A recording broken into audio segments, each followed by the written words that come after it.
Depuis ce mardi, le Salon international du livre d'Abidjan se tient au Palais de la Culture de Treichville à Abidjan. Les passionnés du livre prennent d'assaut les stands pour s'offrir des livres, s'informer et faire la connaissance des auteurs. Une bonne occasion pour tous les acteurs nationaux et internationaux. Les précisions de Brice Niawa et de Mathurin Badé.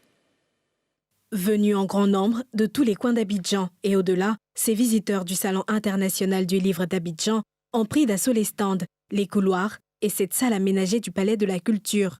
S'offrir des bouquins, rencontrer les écrivains et surtout découvrir les nouvelles œuvres, c'est la motivation pour la plupart de ces amoureux du livre. J'ai choisi le livre de Aminata Sofal parce que je la connaissais sur d'autres œuvres, mais cette œuvre-là, je ne l'ai pas lue. C'est une part belle de rendre hommage un peu en achetant un livre à des auteurs vraiment sénégalais et sénégalaises. J'aime beaucoup la lecture.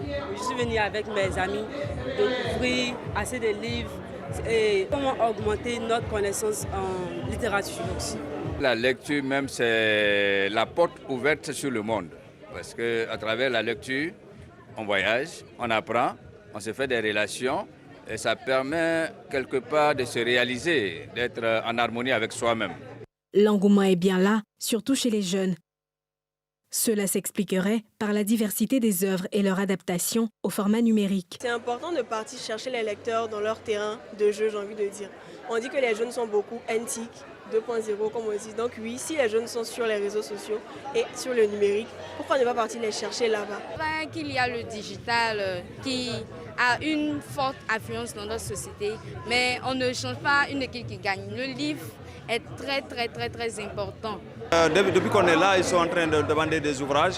Et vraiment, c'est le motif de satisfaction pour nous. Pour ces acteurs du livre, ce rendez-vous international est une bonne opportunité. Les chiffres sont très bons. Déjà, nous sommes à une cinquantaine, une centaine de livres vendus. Donc je pense que pour une seule journée, c'est pas mauvais. Après 2 années de silence, pour nous, c'est une aubaine parce que chaque jour, nous avons en moyenne 300 visiteurs à notre stand. Donc c'est un plus. Simplement, c'est que je suppose qu'ils n'ont pas eu peut-être le temps. Ils auraient dû communiquer un peu plus. Il y a eu le Covid, on s'est arrêté pendant 2 ans, donc c'est tout ça. Mais je pense que petit à petit, on va reprendre. Engagement pour un électorat africain actif et durable, c'est le thème de cette 12e édition du SILA qui refermera ses portes le samedi 21 mai prochain. Pays invité d'honneur, le Sénégal.